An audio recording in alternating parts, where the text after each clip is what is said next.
it's Crazy Jason here, and welcome to my Wacky Emporium. I'm here to give my initial review, my spoiler-free review of The Dark Knight Rises, which I just saw in the theater. So I'm pretty fresh from the theater seeing that movie.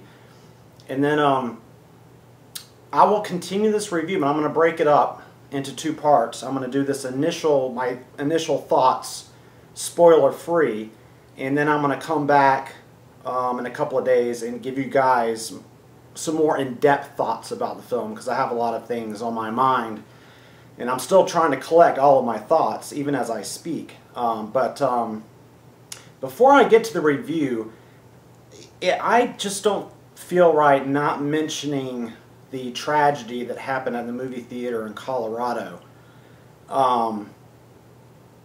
I'm sure all of you know by now, these folks in Colorado went to the midnight screening, and then a gunman came in about 30 minutes into the film and ended up killing, I believe, 12 people and wounding like 50 others. And just really, really awful thing. I'm not going to speculate on, you know, how are we going to interpret this or anything like that. I just wanted to mention it, and it was on my mind. I wasn't scared to go to the theater or anything, but you know, you are going to have that thought when you sit down, because you're sitting down just like those people were in a theater to watch The Dark Knight Rises with excitement, just like those people were. And see, I think that's where it kind of touches home for us, you know, for movie enthusiasts. You know, it could have been any of us, because these folks were movie enthusiasts on the level that we are, you know, people like us that would go to a midnight screening and wait in a long line to see the big movie, you know. And so, yeah, it's really sad, and I feel bad for the victims. But you know, it made me think, while I'm sitting in that movie, am I going to be thinking about what happened, and, you know, kind of curiously looking around to see if like a door opens or something. And I was thinking on my way to the theater, the real test of how good this movie is if I forget my surroundings and forget the tragedy during the movie. Because really, that's the test of a great movie, is, do I forget my surroundings? Do I forget my problems and the problems of the world and tragedies and things like that, and escape for a couple hours, or almost 3 hours in this case? There were some good previews, by the way. The one that ran directly before was Man of Steel. I'm not going to go into that. Let me get to the review.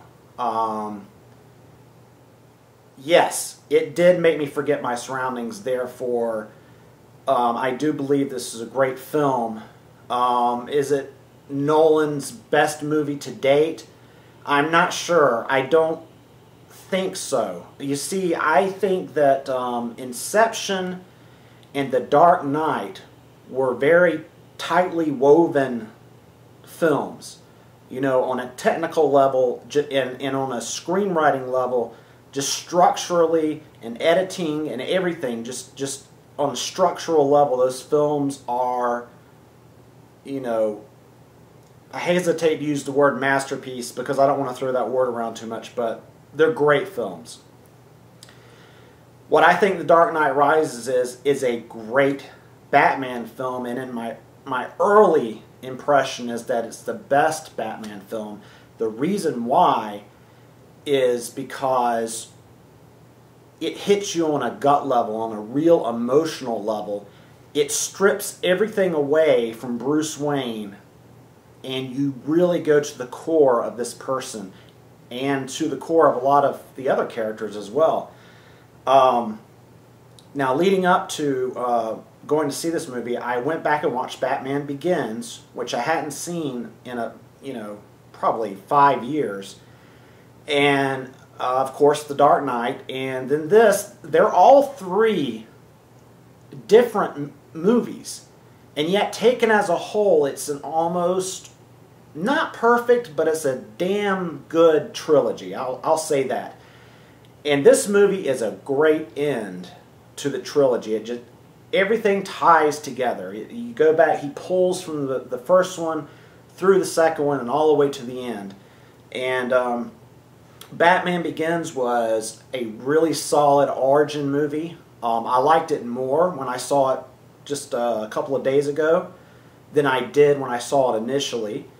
The Dark Knight is one of the great, you know, action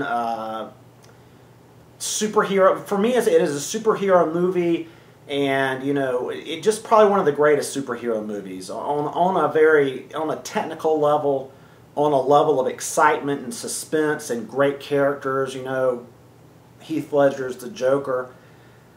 But The Dark Knight Rises takes a little bit of Batman Begins, well, it takes a lot of Batman Begins, and takes some of the Dark Knight, mixes it together, add in a layer, not a layer, but just build it up to a massive degree. I mean, well, I'll put it this way: whereas The Dark Knight pummeled you with filmmaking prowess, the special effects, the editing, the sound, the music, just a driving force of a movie.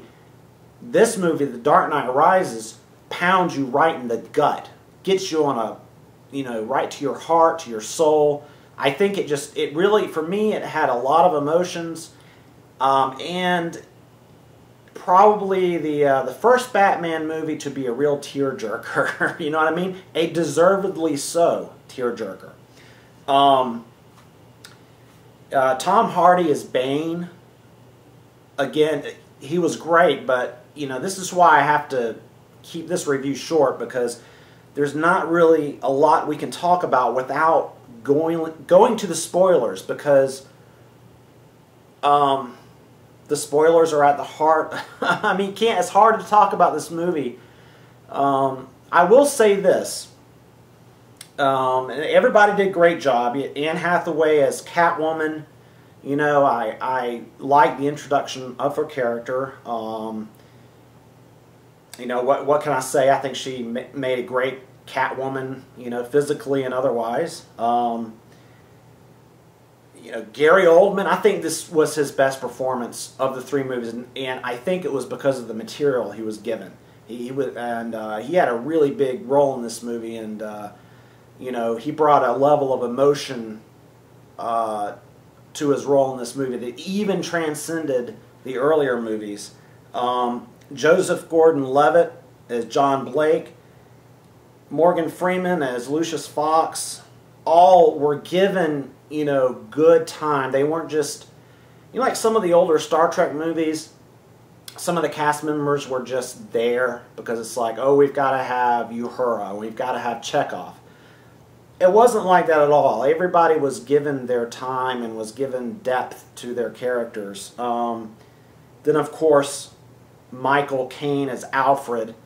Michael Caine is always great in whatever he is. Even if the movie is shit, Michael Caine can still turn shit into gold, at least for himself, in his performance. But this movie gave him material to really deliver a gut-punching few scenes there. And then, last but not least, Miranda Tate. That's the character in the movie. It's Marion... I'm going to butcher her name like I always fucking do. Her last name, Cotillard, I don't know. But anyway, she was great in Inception. And in this movie, she was fantastic. But, again, I can't say any more than that because we're getting into spoiler territory. So I'm going to leave it at that. Those are my initial reactions. That Dark Knight Rises, I'd give it a solid A as my initial reaction because it delivers such an emotional punch. It strips Batman, just strips him of everything, and he truly does rise. It does a good job. The film does a good job of explaining the symbol, of Batman and how you have to separate the symbol from the man behind the mask. And you know what my initial thought was when I was leaving the theater? Well, my initial thought was this. I feel sorry for whoever's directing the reboot, which is coming, you know, in the next few years, because how can you top the threat to Gotham City that was in this movie? I don't see. That's one of the things that makes this film so great is this truly is the greatest threat that Gotham City has faced. It's the ultimate threat, and I don't know how that can be topped. I think going into a pretty wildly different direction, you know, is the way to go. I don't know, but this was a great